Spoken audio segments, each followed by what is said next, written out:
Hi, welcome back. We get to start a new book together today, and we're going to continue to think about titles as we read Killer Flood. It's a great one.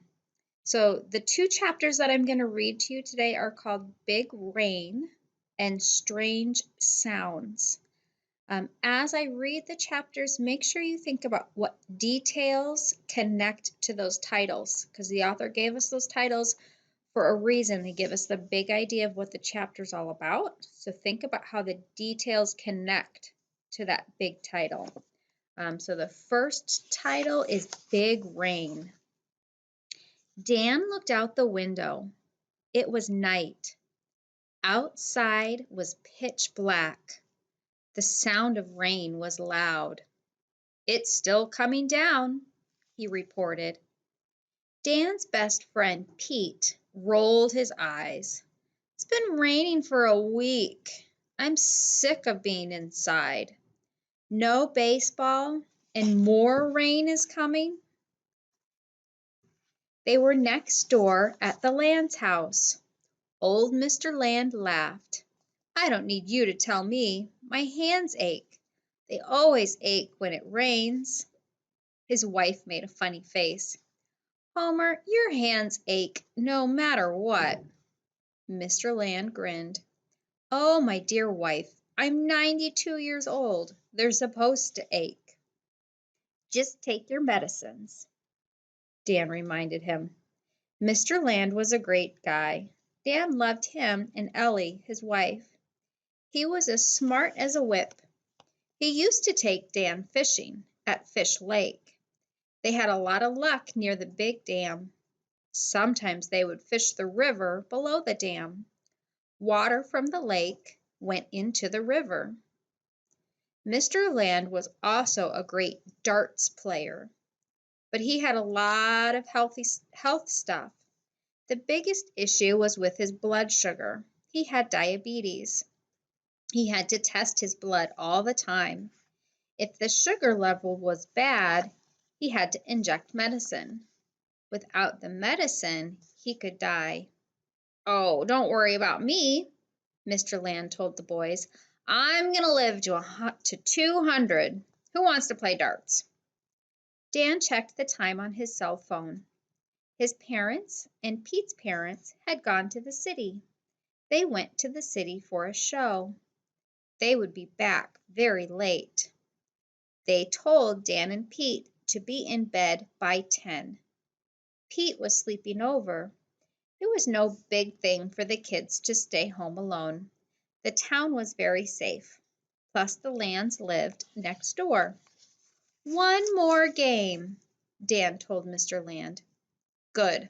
Mr. Land turned to his wife. "Bring us some chips." Everyone laughed.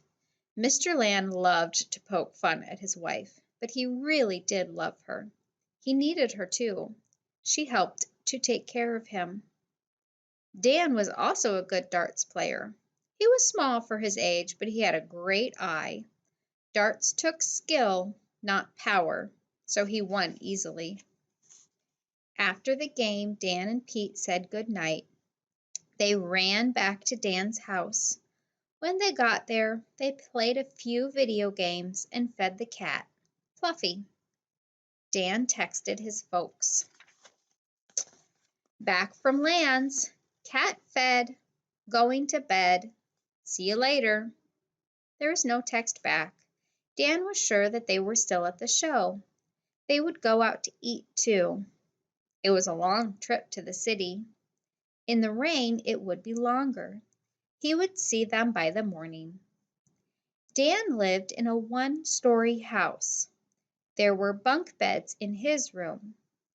Dan would get the top bunk, and Pete would be below.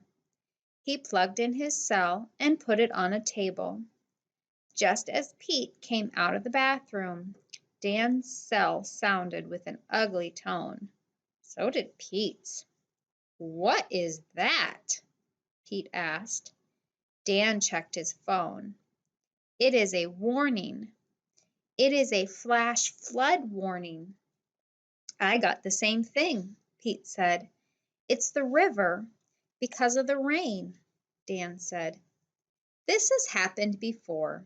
It is no problem for us. I'm going to brush my teeth. Do not even think about putting sand in my bed. Sand?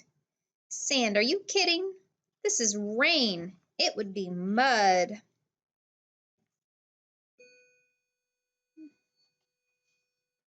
The next chapter that we're going to read together is called Strange Sounds.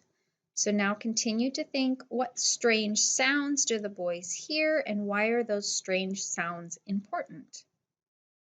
Dan brushed his teeth and washed his face.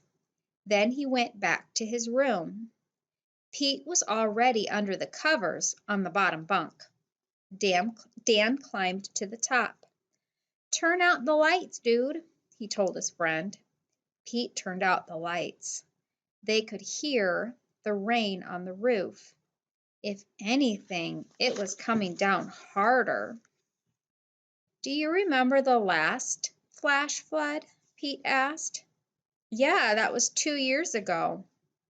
"Yep, they closed Main Street for a day. The ball field was underwater for a week." "The town is so low. That's the problem. Water just pools everywhere." "Maybe you need to quit baseball and take up swimming," Dan joked with him. "Oh, you know I can't swim." "Shh," Dan told his friend suddenly. He had heard something. He heard something strange, like water running in the bathroom. "Do you hear that?" "The water?" Pete asked. "You forgot to turn the water off when you brushed your teeth." Dan slid down to the floor. "I've got it. I can't believe it. I never forget to turn off the water." "You are up too late, that's why." Dan flipped on the lights and turned to his friend Pete. "Yeah?" "Shh, it'll be right back." As he stepped down the hall to the bathroom, the gurgle got louder. That's strange. It did not sound like it was coming from the sink. "Do you hear that?" he called to Pete. "Hear what? The rain?" "Yeah, I hear the rain." Dan stopped at the bathroom. The water in the bathroom was off, but the strange sound was still there. He followed it to the living room and he turned on the light. Oh no! He stopped. Water was coming into the house. It came in around the door, and more came from the kitchen. Some came from the outlets. It was already a few inches deep on the floor. "Pete! Hey, the floor is wet!" Dan yelled back. "Get out here, now!" And that is the end of the chapter Strange Sounds. So today we read Big Rain and Strange Sounds.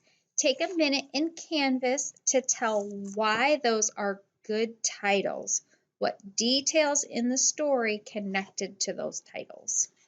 Thanks a lot, and we'll see you tomorrow.